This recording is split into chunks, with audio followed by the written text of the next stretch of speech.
basically, there's 5 needs that need to be met for a child to be successful. They have to feel secure, they belong, they gain academic power, they have some freedom and fun. If those needs aren't met, they don't flourish. A child who has a learning disability, their sense of security and belonging fades, so they put on a mask.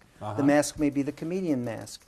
It may be the tough guy mask. It may be the recluse. So our job with these kids is to take off the mask. How we take it off is get them success, but also get them in their strong areas. And every child has strong areas. What makes your program, your F.A.S.T program, different than some of the other reading programs that are out there?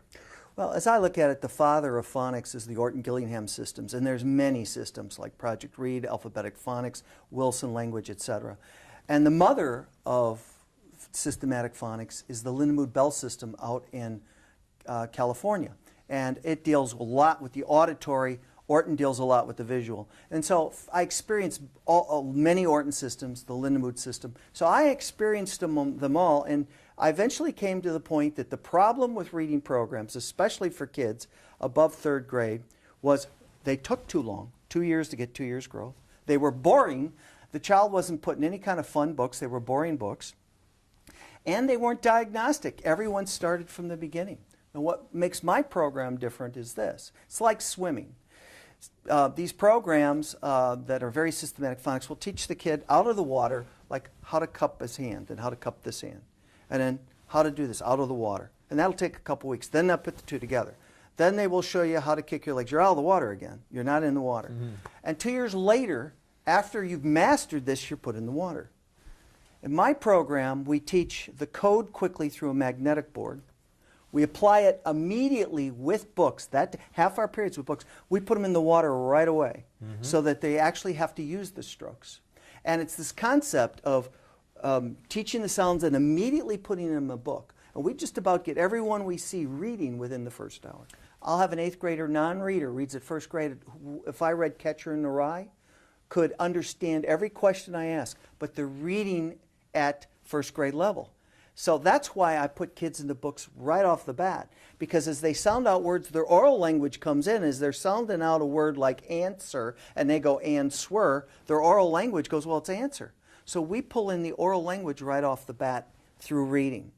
And the bit of information that hasn't registered yet in many of our schools is that you don't have to do these phonological skills of segmenting, blending, etc. in isolation.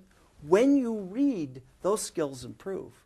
So what I do is I teach them some sounds, I have them apply it in reading, and by reading I'm improving their sounds. Supposing a youngster comes to you and they are just psyched out about the whole business of reading, they're embarrassed that they can't read very well, they don't even want to give it a try.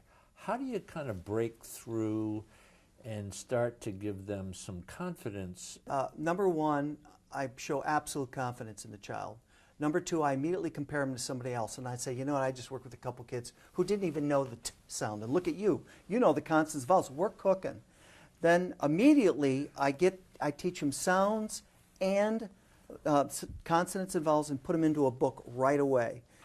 What does it do for you? What does it do for parents, for teachers, for reading experts?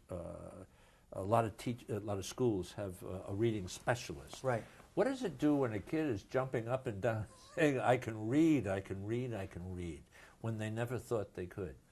Well, that is the pinnacle of education. That is the thing that we want, is getting a child to read. And so you can't even put words on it, because reading is the doorway to knowledge. It's the doorway to being useful.